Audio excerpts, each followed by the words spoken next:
Hello and welcome to Tonalist Paintings by M. Francis McCarthy. This is your painter in residence, M. Francis McCarthy, and the painting I'm doing today is called Summer Pond, and the size of it is an 8 by 8. We did a previous video where we've done the study version for this painting, which was 5 by 5, and as promised I am presenting the larger painting today. I tend to do a little better, more efficient job of videotaping now. This is back when I first started getting really into doing the videotaping, so it's a little bit further zoomed out for one. But you get a pretty good idea what I'm doing here.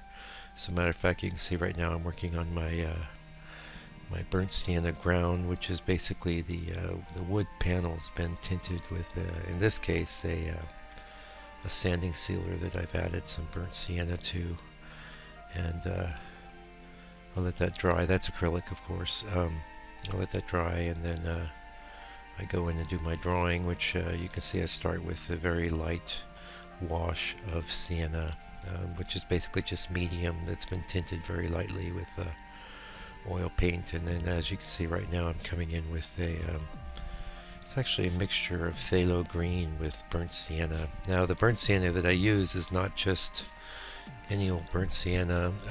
There are natural and synthetic colors that are both called burnt sienna. The one I like to use is the synthetic, which is more intense and somewhat quite a bit more transparent. I think the non-synthetic one is called PBR7, and the synthetic one is PB101 or something like that. Anyway, the brand I really favor is Winsor Newton burnt sienna. But you can see now I've started in with color. I do have a tendency to, looks like I missed a chunk there, and that happens sometimes, folks. You know, things go wrong with the video, but yeah, you might miss a bit. You still get the general gist of what I'm up to.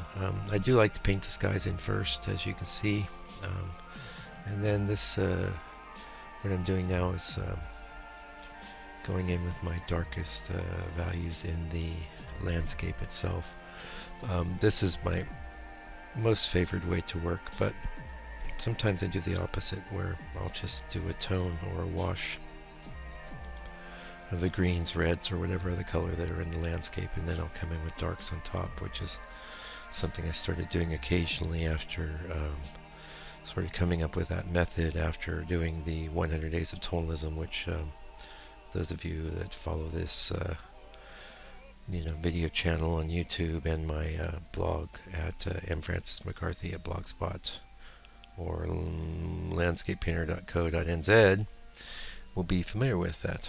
Anyway, you can see I build things up. I did my darks, and then I work in some greens, and a lot of times I can see there's a pond here. A lot of times I might paint that the same or time as I've done the sky or just after.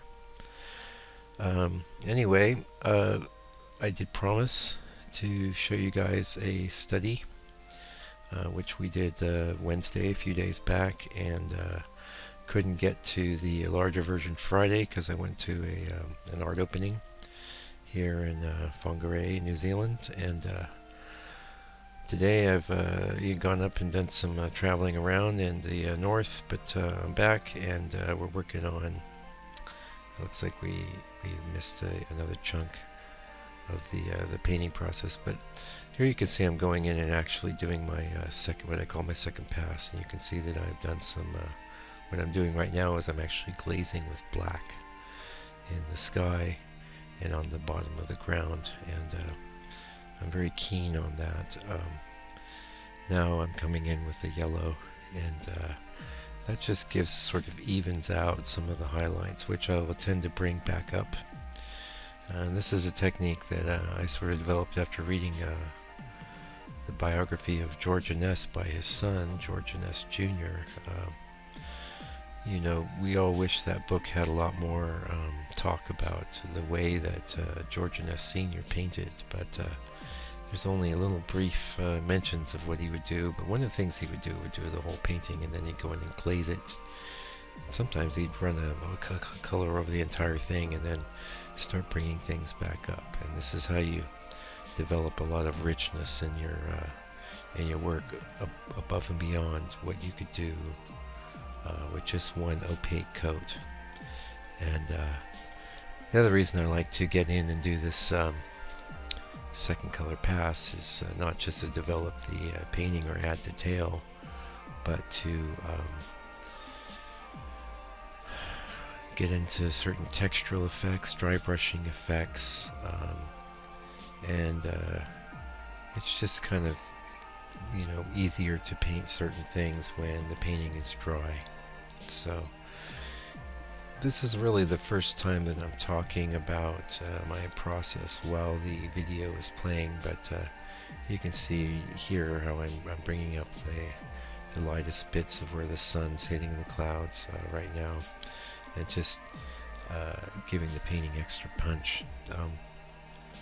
One thing I like to do in my work is I like it to look pretty attractive at every stage, so I don't ever like to leave a painting in a half-painted state.